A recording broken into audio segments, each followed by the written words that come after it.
Hello friends, welcome to विशिष्टा academy. दोस्तों, हमने लास्ट वीडियो में जाना था कि किसी भी रजिस्टर के रेजिस्टेंस को कौन कौन से फैक्टर्स अफेक्ट करते हैं। आज हम जानेंगे कि रजिस्टर्स के सिस्टम का रेजिस्टेंस कैसे निकालते हैं। It means combinations of registers.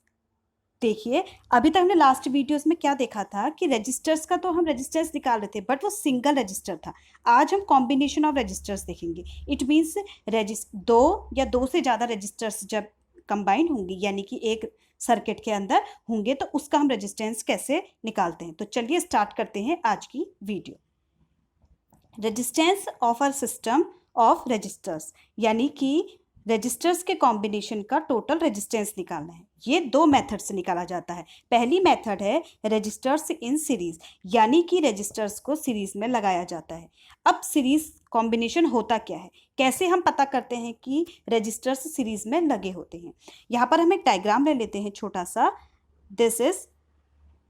ये हमारे दो रजिस्टर्स हैं, इनके साथ एक बैटरी कनेक्ट की गई है, एक की लगी हुई है और एक एमीटर लगा हुआ है। इस तरीके से, that is rough diagram. Okay, ये R1 रजिस्टर है, ये R2 रजिस्टर है। इस रजिस्टर का नाम AB दे देते हैं एंड दैट इज XY। अब देखिए, जब मैं जॉइंट से स्टार्ट करती हूँ, दैट इज एक जॉइंट, ये एक जॉइंट है ना, मैं यहाँ जॉइंट से स्टार्ट करती हूँ और यहाँ से मैं आना स्टार्ट करती हूँ इधर को R1 की ओर को। तो मैं देखती हूँ कि R1 का A पॉइंट आया, ठीक, फिर वो R1 पूरे हम रजिस्टर में गए, दैट R2 का B पॉइंट आया। हम ये देखते हैं कि जो R2 का B पॉइंट है, वो R1 का जो B पॉइंट है वो R2 के X पॉइंट के साथ जॉइंट हुआ है। इट मीन्स अगर मैं यहाँ से स्टार्ट करती हूँ, फिर से बताती हूँ, ये था, this is R1, this is R2। मैंने इस जॉइंट से स्टार्ट किया था। अगर ये A था, ये B था, ये X था और ये Y था, तो मैंने कहा जब मैं यहाँ से स्टार्ट करती हूँ तो जो इसका इनिशियल एंड है, it means that is called head, इसको मैं हेड बोल देती हूँ। ठीक, फिर R1 में गई और इस B पॉइंट को मैंने बोल दिया टेल, फिर R2 के पॉइंट को हेड बोला, फिर टेल। यानी कि जो किसी भी रजिस्टर का जो इनिशियल पॉइंट आ रहा है मैंने उसको हेड बोल दिया और जो एंड पॉइंट आ रहा है उसको मैंने बोल दिया टेल। तो अगर हम देखते हैं कि पहले वाले रजिस्टर का टेल दूसरे वाले रजिस्टर के हेड से जॉइंट होता है, तो हम उसको बोल देते हैं सीरीज कॉम्बिनेशन। क्लियर? यानी कि एक पॉइंट से स्टार्ट करते हुए जब हम आगे को बढ़ते हैं तो हेड, फिर that is tail, again this is head, this is, ये R2 रजिस्टर है, दिस इज टेल। अगर मैं ऐसे देखते जाऊं तो हेड टू टेल करके देखते जाएंगे, यानी कि पहले की टेल, पहले रजिस्टर की टेल, दूसरे रजिस्टर का हेड, फिर दूसरे रजिस्टर की टेल, तीसरे रजिस्टर का हेड, यानी कि टेल हेड करके जो कंबाइन होंगे, that is called series combination. तो इस तरीके का सीरीज कॉम्बिनेशन होता है। हमने जान लिया कि हम सीरीज कॉम्बिनेशन को कैसे पहचानेंगे। अब सीरीज कॉम्बिनेशन में होता क्या क्या है, देखिए। पहला है the current in the same is the same through each resistor, यानी कि हर एक रजिस्टर से फ्लो होने वाली करंट क्या होती है, सेम होती है। कहने का मतलब, अगर ये सपोज हमारे दो रजिस्टर्स हैं, that is R1 and that is R2, और मैं देखूँ कि यहाँ से सर्किट से आई करंट फ्लो हो रही है, तो R1 में भी आई करंट फ्लो होगी और R2 में भी आई करंट फ्लो होगी। क्लियर हो गया? ये था पहला point in series combination. Next है the total potential difference across a combination is equal to the sum of potential difference across the individual resistor. कहने का मतलब कि जो भी combination, it means R1 and R2 का टोटल जो resistance है, इस कॉम्बिनेशन में टोटल पोटेंशियल डिफरेंस जो है, R1 और R2 रेजिस्टेंसेस के जो रजिस्टर्स है, इनका जो टोटल पोटेंशियल डिफरेंस है वो इक्वल होगा इनके इंडिविजुअल पोटेंशियल डिफरेंस के सम के बराबर। इट मीन्स सपोज मैं मान लेती हूँ कि R1 रजिस्टर में से,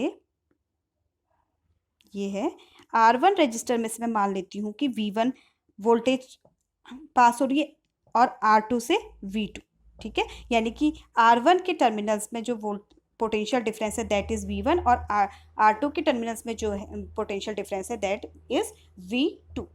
ठीक, तो अगर मैं इसको कहूंगी कि ये टोटल, यानी कि टोटल पोटेंशियल डिफरेंस किसके बराबर हो, तो that is V1 plus V2। यहाँ पर देखिए लिखा भी हुआ है, तीन रजिस्टर्स को लिया गया है जिसमें उनके potential difference across these resistors, ठीक है, उनके रजिस्टर्स के अक्रॉस जो पोटेंशियल डिफरेंस है उन इंडिविजुअल पोटेंशियल डिफरेंसेस को ऐड किया गया है। ठीक, यहाँ पर को हम एक सर्किट डायग्राम से समझ भी लेते हैं। देखिए यहाँ पर को सर्किट डायग्राम में 3 रजिस्टर्स लगे हुए हैं, R1, R2 and R3। In registers का नाम XY, AB एंड PQ है। क्लियर, R1, R2, R3 इनका क्या है, रेजिस्टेंस है। ठीक, उसके साथ साथ ही इनके साथ इंडिविजुअल वोल्ट मीटर लगे हुए हैं, volt V1, V2, V3। Clear, individual इसलिए लगाए हैं क्योंकि मैंने बोला था कि सीरीज कॉम्बिनेशन में हर एक रजिस्टर से पोटेंशियल डिफरेंस अलग अलग पास होती है। क्लियर, और साथ में देखिए एक बैटरी लगी हुई है। क्लियर, यहाँ से करंट फ्लो हो रही है, दैट इज आई करंट। एक की लगी है, दैट इज क्लोज्ड की, और एक एमीटर लगा हुआ है।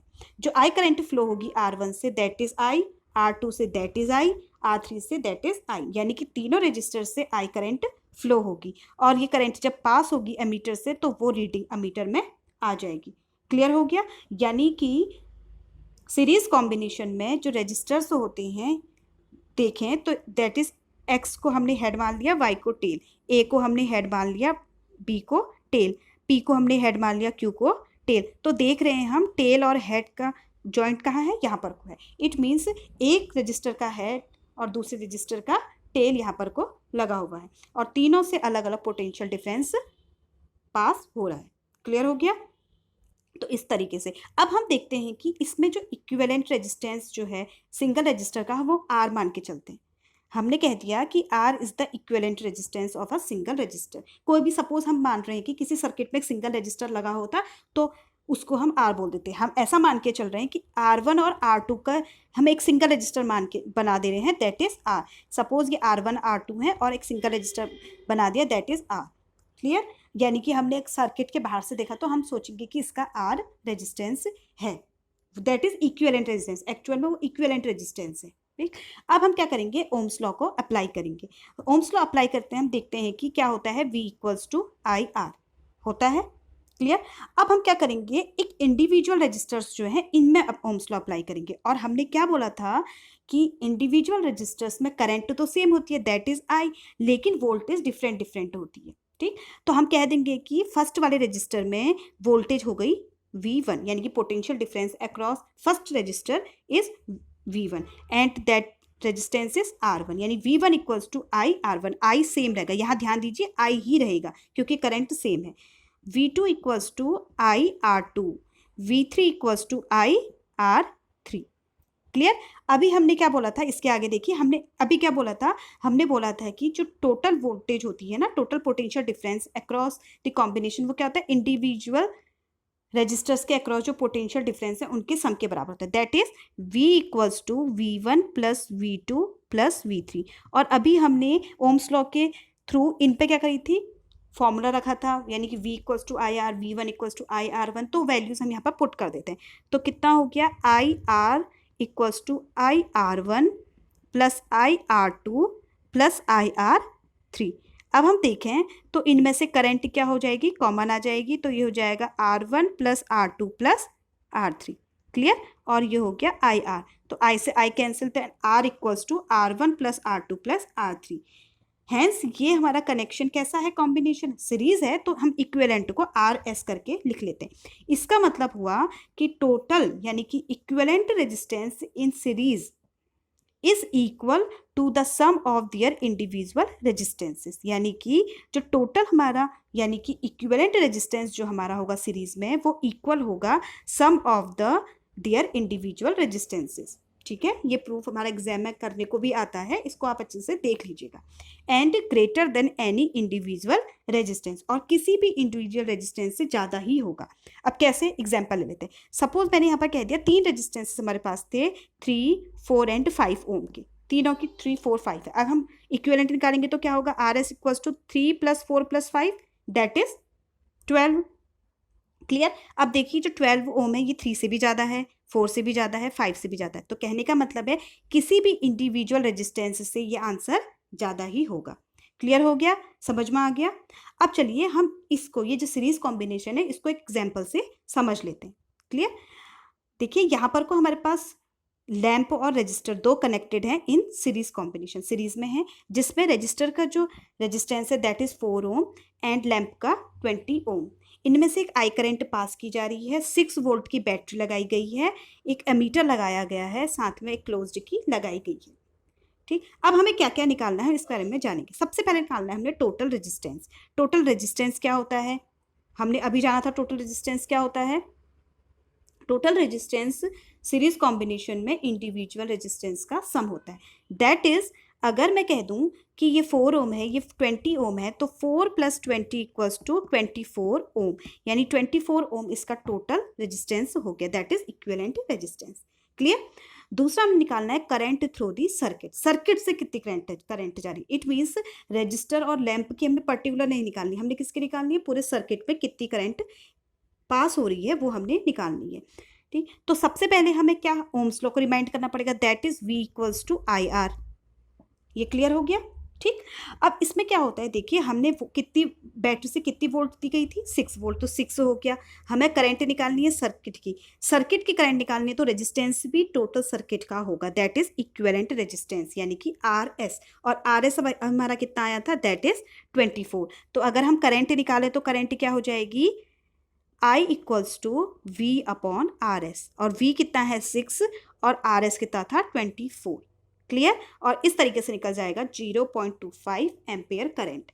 अब ये बात का ध्यान रखिए, ये हमारी है टोटल सर्किट में से करंट कितनी जा रही है, और हमने ये भी कहा था कि सर्किट से जितनी करंट पास होगी सीरीज कॉम्बिनेशन में, हर एक रजिस्टर में भी उतनी ही करंट पास होगी। यानी कि इस सीरीज कॉम्बिनेशन में अगर मैं देखूँ, रजिस्टर से भी 0.25 एम्पेयर करंट पास हो रही है, और लैंप में से भी 0.25 एम्पेयर करंट पास होगी।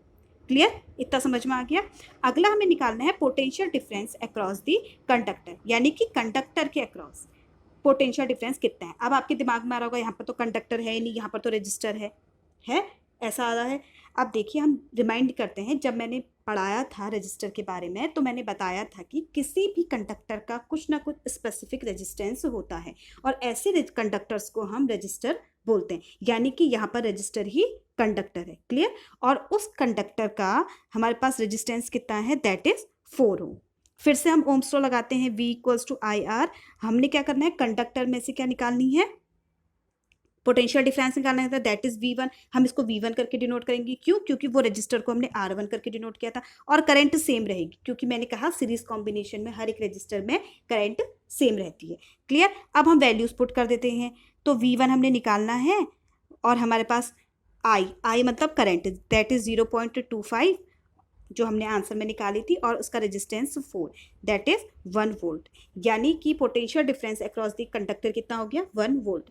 इसी तरीके से हमें निकालना है potential difference across the lamp. Lamp के अक्रॉस पोटेंशियल डिफरेंस कितना है। ठीक है, तो लैंप का रेजिस्टेंस कितना था, 20 था, और उसमें से फ्लो होने वाली करंट भी कितनी होगी, 0.25 ही होगी, because it is in series combination. ठीक, तो क्या हो गया, V2 = 20 × 0.25, तो कितना हो गया, 5 वोल्ट।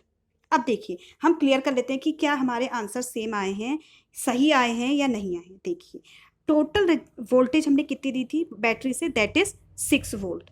और अगर हम देखें तो वोल्टेज V1 + V2 कितना होना चाहिए, 1 + 5 कितना होना चाहिए, 6। यही तो हम पढ़े थे सीरीज कॉम्बिनेशन में, और देखिए हमारा आंसर 6 आ रहा है, इसका मतलब हमारे आंसर सही निकले। क्लियर।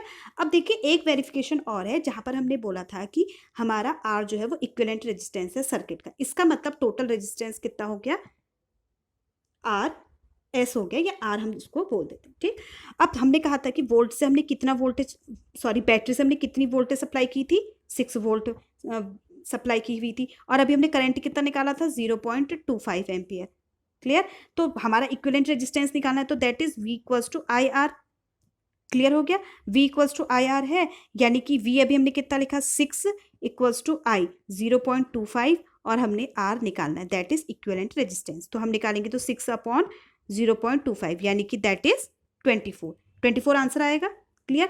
अब हमारा इक्विवेलेंट रेजिस्टेंस याद कीजिए, हमने क्या निकाला था, 4 + 20 = 24 निकाला था, यानी कि हमने सीरीज कॉम्बिनेशन में क्या कहा था, R = R1 + R2। ये भी तो क्लियर हो गया। देखिए R1 4, R2 20 और सम करके कितना आ रहा है 24, और इक्विवेलेंट रेजिस्टेंस हमारा कितना आ रहा है 24, यानी कि हमारे सारे के सारे आंसर क्या हैं, बिल्कुल सही निकले हुए हैं। इस तरीके से आप एग्जाम में जब कोई न्यूमेरिकल आए तो वेरिफिकेशन आप रफ में कर सकते हैं, जिससे आपका डाउट क्लियर हो जाएगा कि आपका आंसर सही आया है या नहीं आया है।